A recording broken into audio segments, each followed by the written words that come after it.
This is Signal Radio. My name is Mark Johnson. I'm an architect and the founder of Signal Architecture and Research, where we create spaces and places that do something, that are loved, they're cared for, they work really well. The Wenatchee Valley Museum and Cultural Center is a beloved community resource that is at a crossroads. The historic buildings it occupies were built for public service. They were a post office and a treasury building for 50 years.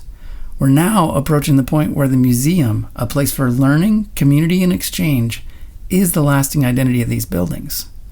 I often say that we design for people we haven't met yet, those living in 50 years or 100 years. That's what this project is all about. The buildings are older than nearly all of us, and they'll outlive us. It's an honor to envision the future with Marriah Thornock, Executive Director of Wenatchee Valley Museum and Cultural Center, who's our client in this project and part of a big team of stakeholders in the community about the opportunity that this new vision offers.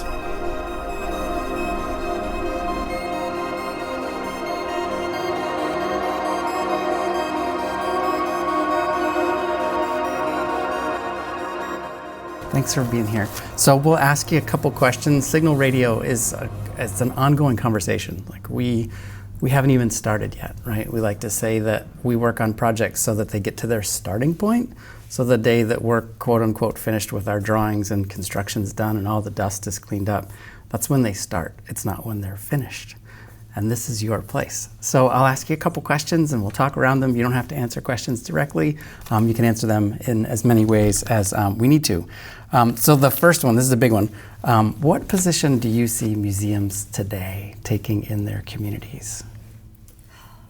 I think that that's a hard question to answer for museums in general. Mm-hmm. You know, museums really need to live within their community.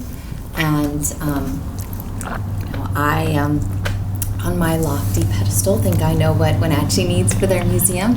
I certainly don't know what Chelan needs. Mm-hmm. I don't know what a neighborhood in Seattle needs. I don't know what my hometown needs. I haven't been there for a long time. I can tell you what I thought they needed when I was a kid. So I can tell you what I think Wenatchee needs, which, we're a changing community. We were a community that was very homogenous for a really long time, or thought they were. And that's really changed over the last 20 years, and it's been exciting. But as a community, we have worked really hard to try and keep up.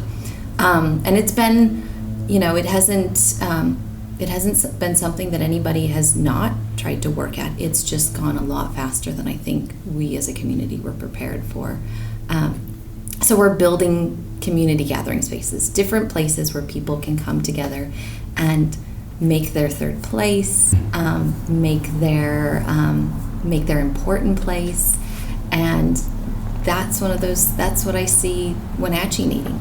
We need a place not where you bring your out-of-town visitor to help tell the singular story of this place, but where you and a friend meet every Saturday morning and becomes a part of the fabric of your life, where your kids get to grow up through different phases, that what one person gets to try on and their vision of the museum is completely different from somebody else's. That versatility to blend ourselves into the tapestry of what the community needs.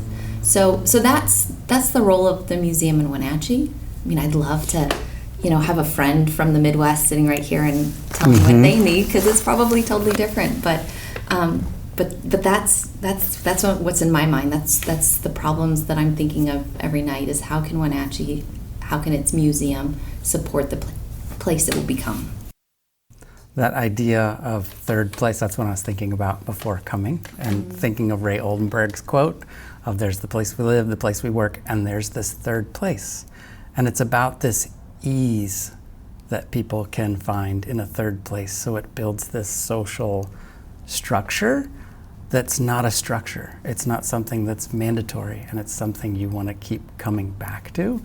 Have you seen ways, or can you think of ways that can help move the idea of a museum visitor or user to a museum participant?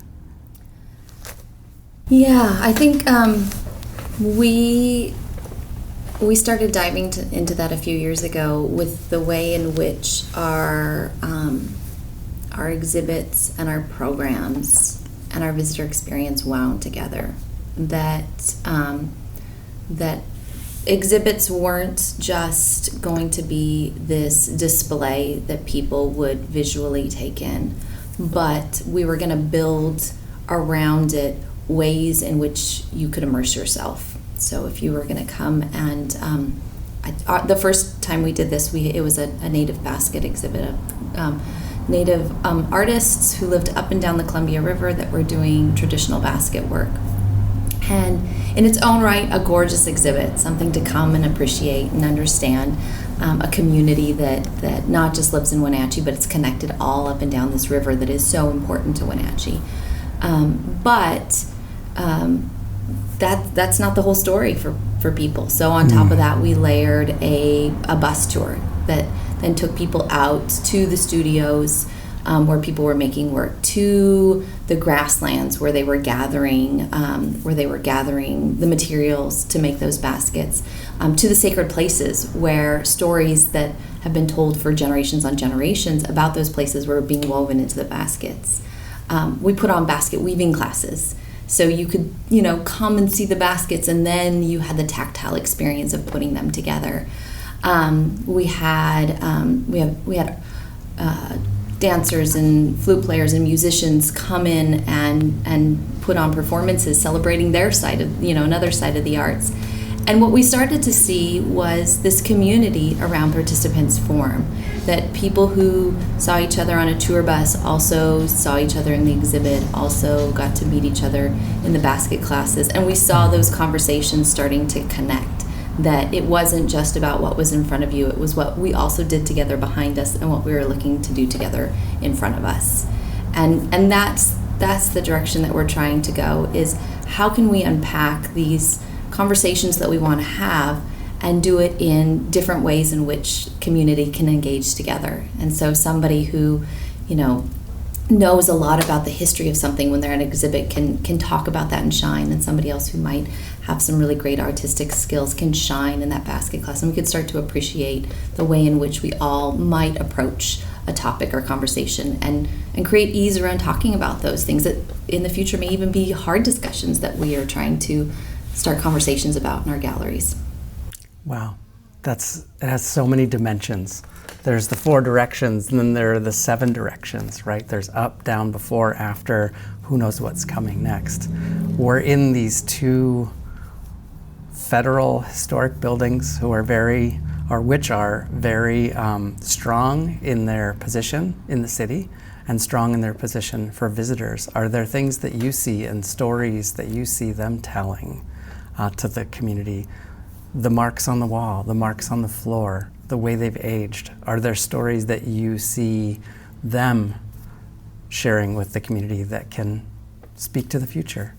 There was something that dawned on me last night when we were talking. We were going around and touring the building, and we were talking about it from the standpoint of it being federal buildings, that they had been post offices and the agricultural department.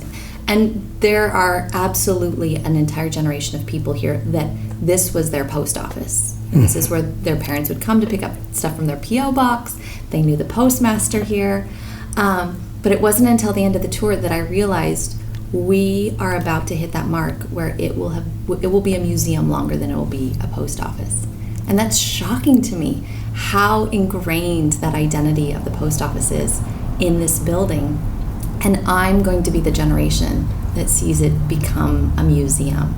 And that hit me pretty hard last night when I went home and realized that there's an identity that we have on our shoulders to navigate here, that we're going to lose that generation that knew this as a post office, that knew this as the Social Security Department or the Agricultural Department, and it's going to be a generation that knows this is the museum. And how are we going to honor the architecture and the history of these buildings, while also cementing that identity of the next community gathering space, the next place. You're not just picking up that letter you really hoped for or were really dreading to get, but you're coming here to pick something else up, and how that's changing. So I don't know how we're answering that, because it's still very fresh in my mind to realize we're crossing that threshold. but it's an interesting threshold to cross because the history of this place as it was is still so strong. It's our job to translate the message. It is, yeah. And as you were saying at the beginning, I mean, it is just the starting place. So so there are times where I come down the street and the vision of this place, the ideas that we have to transform it are so cemented in my mind that I'm kind of shocked when it's not there. I'm like, oh yeah, it's still the building that it is. Because I'm now, like, it's landed in my head that it's there, and so I'm now working through, like, what does programming look? What does a Friday night with the new plaza look? What's a Saturday morning with the park being connected look like? Like, that's where my mind is starting to unravel things. So it being, however it's going to transform is already there.